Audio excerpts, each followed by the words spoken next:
আৰু এটা কথা, যিহেতু মুখ্যমন্ত্ৰীয়ে এটা স্পষ্ট ধাৰণা এটা দি দিছে যে মোৰ কোনো সম্পৰ্ক নাই। প্ৰথম কথাটো যে প্ৰাইডিছ এণ্টাৰটেইনমেণ্ট লিমিটেডৰ পৰা আদি কৰি ৰিনিকি ভূঞা গল্ডেন ফেটছৰ দৰে এটা কোম্পানী যি মুগাৰ ব্যৱসায়ৰ লগত জড়িত ফেশ্বন শ্ব' নৰ্থ ইষ্ট ফেষ্টিভেলত যি ছিংগাপুৰত হৈছে তাত ৰিনিকি ভূঞা ফেশ্বন শ্ব' চলি আছে। জুবিন গাৰ্গৰ মৃত্যুৰ পিছতো নৰ্থ ইষ্ট ফেষ্টিভেল বন্ধ নহ'ল। এইটো কেনেকুৱা ধৰণৰ কমোডিটি ব্যৱস্থাৰ কথা, এইটো এটা পুঁজিবাদী ব্যৱস্থাৰ কথা।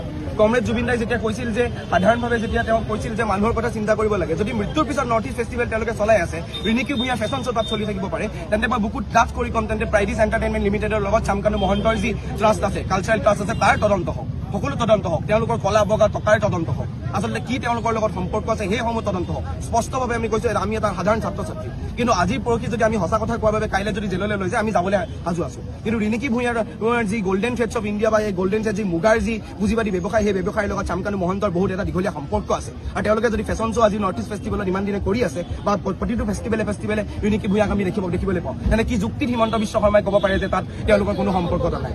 তেন্তে স্পষ্টৰূপে তেওঁ এইখিনি কথাটো স্পষ্টতা প্ৰদান কৰক। এতিয়া তেওঁলোকে টুইটাৰ আমি ছ'চিয়েল মিডিয়া বুজি পাওঁ, টুইটাৰ তেওঁ ফটো ডিলিট কৰিছে, টুইটাৰ নেৰেটিভ চেঞ্জ কৰিছে, বাৰে প্ৰতি নেৰেটিভ চেঞ্জ কৰা হৈছে। নেৰেটিভ যেতিয়া চেঞ্জ হৈ আছে, বিজেপিৰ IT চেলে যেতিয়া বাৰে প্ৰতি নেৰেটিভ চেঞ্জ কৰিছে, আমি যেনজিয়ে জানো যে আমি কি কৰিব লাগে, আমি জানো যে নেৰেটিভ তেওঁলোকে চেঞ্জ কৰি আছে। ছ'চিয়েল মিডিয়া আমাৰ শক্তি হয়।